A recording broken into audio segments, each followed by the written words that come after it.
অনেকেই আছেন যারা বেগুনের তৈরি চপ খেতে পারেন না, তাই ভাবলাম যে আপনারা কেন এই মুখরোচক খাবার থেকে বঞ্চিত হবেন। আজকের এই রেসিপিটা আপনাদের জন্যই নিয়ে আসা।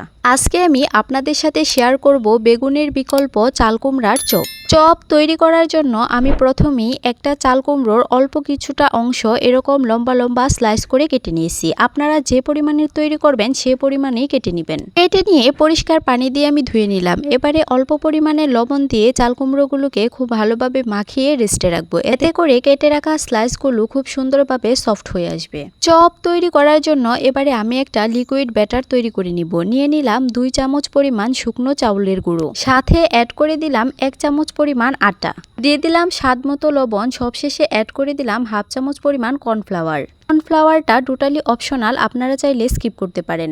আরও অ্যাড করে দিলাম হাফ চামচ পরিমাণ লাল মরিচের গুঁড়ো, হাফ চামচ পরিমাণ হলুদ গুঁড়ো। আরও একটু ভালো টেস্টের জন্য আমি এখানে অ্যাড করে দিলাম একটা ম্যাজিক মশলা, তবে এটা আপনারা চাইলে স্কিপ করতে পারেন। এবারে সবগুলো শুকনো উপকরণকে খুব ভালোভাবে প্রথমে একসাথে মিশিয়ে নিব। শুকনো উপকরণগুলো একসাথে মেশানো হয়ে গেলে এবারে অল্প অল্প পরিমাণ পানি দিয়ে আমি একটা লিকুইড ডো তৈরি করে নিব। লিকুইড ব্যাটারটা খুব বেশি ঘনও হবে না, আবার খুব বেশি পাতলাও হবে না, এরকম ঘনত্বে রাখবেন যেন এগুলো কুমড়োর গায়ে গায়ে খুব ভালোভাবে লেগে আসে। আমি আপনাদেরকে দেখিয়ে দিচ্ছি যে ব্যাটারের ঘনত্বটা কেমন হবে। ব্যাটার একেবারেই পারফেক্ট। এবারে ব্যাটারটা সাইডে রেখে দিয়ে লবণ দিয়ে যে চাল কুমড়োর টুকরোগুলোকে মাখিয়ে রেখেছিলাম পরিষ্কার পানি দিয়ে ধুয়ে নেব। এতে করে চাল কুমড়োতে থাকা অতিরিক্ত লবণ আর পানি দুইটাই চাল কুমড়ো থেকে চলে যাবে। অবশ্যই চাল কুমড়োকে এ পর্যায়ে ধুয়ে নেবেন, নয়তো দেখা যাবে যে চপ তৈরি করার পরে এতটাই লবণাক্ত হয়েছে যে আপনারা আর চপগুলো খেতে পারছেন না। এবারে আমি গরম তেলে চপগুলোকে ভেজে নেব। তার জন্য একটা চুলায় একটা প্যান বসিয়ে দিয়ে দিলাম রান্নার রেগুলার তেল।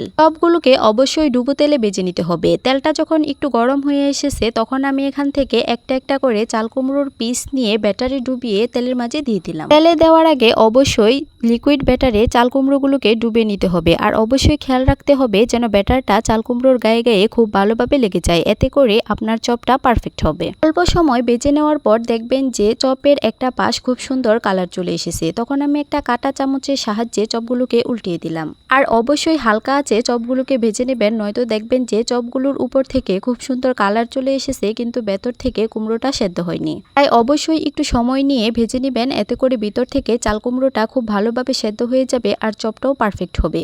আমি সেম ওয়েতে সবগুলো চপ একে একে তেলের মাঝে দিয়ে ভেজে নিলাম। আজকে আমি চাল কুমড়োর চপ তৈরিতে কোনো রকম বেসন ব্যবহার করিনি। বেসনের পরিবর্তে আমি শুকনো চাউলের গুঁড়ো ব্যবহার করেছি। আপনারা চাইলে শুকনো চাউলের গুঁড়ো পরিবর্তে ভিজা চাউলের গুঁড়োটাও এখানে ব্যবহার করতে পারেন। আবার আপনাদের যদি ইচ্ছে হয় যে বেসন দিয়ে আপনারা চপটা তৈরি করবেন তাহলে বেসন দিয়েও চপটা তৈরি করতে পারেন। তবে বেসনের পরিবর্তে আপনারা যদি চাউলের গুঁড়ো দিয়ে চপটা তৈরি করেন এতে চপটা দীর্ঘ সময় মুচমুচে থাকবে। সবগুলো চপ আমার ভাজা হয়ে গেছে, এখন আমি আপনাদেরকে দেখিয়ে দিচ্ছি যে চপগুলো কেমন হয়েছে। যারা বেগুন খেতে পারেন না তারা এভাবে বেগুনের পরিবর্তে চাল কুমড়োর চপ তৈরি করে খেতে পারেন। ভিডিওটি ভালো লাগলে অবশ্যই বাসায় একবার ট্রাই করবেন, আর এরকম নতুন নতুন রেসিপি